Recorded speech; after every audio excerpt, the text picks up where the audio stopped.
यासिर खड़ा हुआ और हुमा को अपने एक बाजू के घेरे में लेते हुए अपने लब उसके लबों पर रख कर उसे बोसा देने लगा। उसका बदन मचलने लगा। उसने भी यासिर का पूरा पूरा साथ देना शुरू कर दिया और उसके साथ लिपटने लगी। मगर हुमा को अनवर का भी डर था। हुमा ने उसके सर को पीछे हटाते हुए कहा, चलो अब बस करो, अनवर आ जाएगा, जाओ बाहर जाकर बैठो। यासिर बोला, भाभी जी ऐसे तो नहीं जाऊंगा मैं आज। हुमा ने मुस्कुराते हुए उसको अपना अंगूठा दिखाया और उसके जाने के बाद चाय बनाने लगी। हुमा जानती थी कि यासिर ऐसे ही मौके पाकर उसके साथ ऐसी ही छेड़छाड़ तो करता रहेगा, मगर अनवर के होते हुए उसे कुछ नहीं कर सकेगा। हुमा चाय बनाकर लाई तो सब बैठकर चाय पीने लगे। चाय पीते हुए अनवर बोला, यासिर आया है, क्या बनाओगी आज खाने में? यासिर, अरे नहीं यार, आज कुछ बाहर से लाते हैं। एक ही छुट्टी होती है भाभी जी को और उसमें भी तुम उनको किचन में लगाए रखोगे क्या?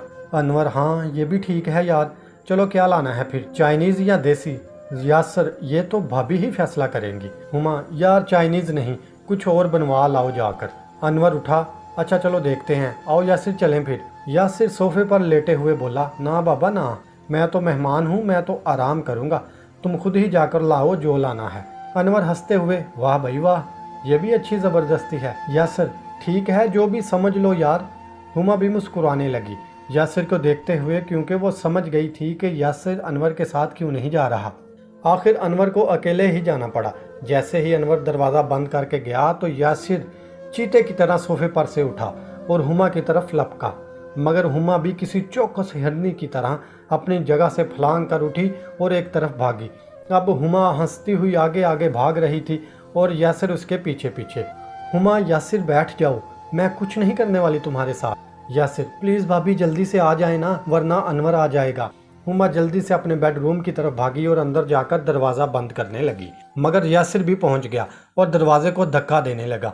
अंदर हुमा हंसती हुई जोर लगा रही थी और बाहर से यासिर। आखिर यासिर जीत गया और दरवाज़ा खोल कर धकेल कर अंदर दाखिल हो गया और अंदर आते ही उसने हुमा को पकड़ लिया और उसे उठाकर बेड पर ले आया, हुमा और अनवर के बेड पर, और वहां लिटाकर उसके साथ लेट गया। हुमा ने भी हंसते हुए अपनी शरारत वाली मुज़ाहमत ख़त्म कर दी और यासिर का साथ देने लगी। लज्जत के मारे हुमा की भी आंखें बंद होने लगीं, सिसकारियां निकलने लगीं। उसे ये भी ख्याल था कि अनवर किसी भी वक्त पहुंच सकता है, इसलिए वो जल्दी से जल्दी अपनी मंजिल को पहुंचना चाहती थी। सुबह से जारी मस्ती की वजह से हुमा ज़्यादा देर तक बर्दाश्त नहीं कर सकी। हुमा बोली, जल्दी करो, अब अनवर आने वाला होगा। यासिर की रफ्तार भी तेज़ होती जा रही थी और वो भी जैसे अपनी मंजिल की तरफ बढ़ रहा था। अपनी अपनी मंजिल पा लेने के बाद दोनों निढाल हो चुके थे। दोनों बेडरूम के एक ही सोफे पर बैठकर रेस्ट करने लगे। थोड़ी देर के बाद दोनों उठे और अपने अपने कपड़े पहनकर बेडरूम से बाहर आ गए। यासिर तो उसी सोफे पर लेट गया और हुमा किचन में चली गई। कुछ ही मिनट बाद अनवर आ गया खाना लेकर और फिर सब मिलकर खाना खाने लगे। खाने के बाद यासिर अपने घर वापस चला गया। हुमा ने भी मुस्कुराते हुए उसे गेट पर रुखसत किया। जमशेद साहब को हॉस्पिटल से छुट्टी तो उसी रोज़ ही मिल जानी थी, मगर डॉक्टर ज़मान जानबूझकर उसको एक दिन के लिए मजीद हॉस्पिटल में रोक लिया और उस रात एक बार फिर भरपूर अंदाज में उसने नीलोफर को मिलना था और उसके खूबसूरत गदाज बदन का पूरा पूरा लुत्फ उठाया। जब ज़मान नीलोफर के पास था तो ज़ेब हुमा नीचे अपने ऑफिस में थी। उसे इल्म नहीं था कि ज़मान अपना काम शुरू कर चुका है। ज़ेब अंदर आई और हुमा से बोली, आपको डॉक्टर ज़मान ऊपर वाले ऑफिस में बुला रहे हैं। हुमा मुस्कुराई, क्यों, क्या आज नीलोफर से चांस नहीं मिला?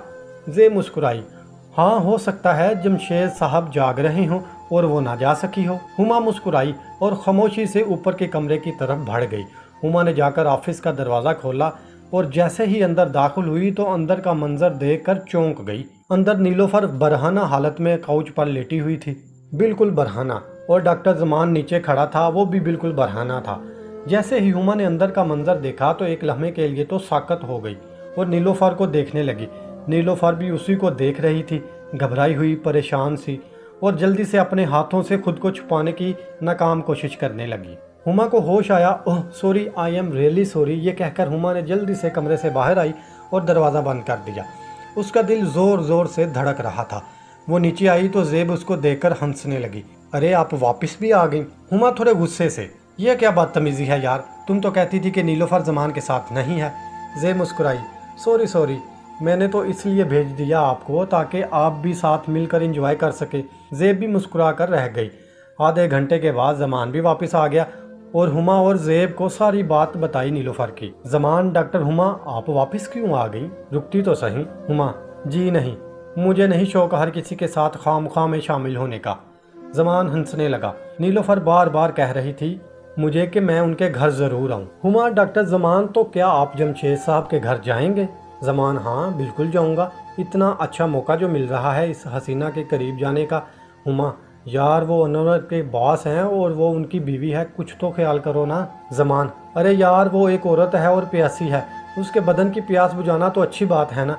और फिर जब वो खुद अपना सब कुछ लुटाने के लिए तैयार है तो फिर मुझे क्यों एतराज़ होगा?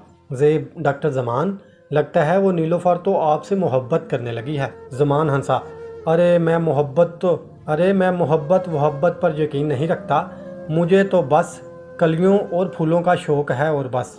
सुबह सुबह ही हुमा के ऑफिस का दरवाज़ा नॉक हुआ और फिर नीलोफर अंदर दाखिल हुई। उसके चेहरे पर शर्मिंदगी की झलक थी। हुमा भी उसको देखकर थोड़ा घबरा गई थी, शर्मिंदगी महसूस कर रही थी।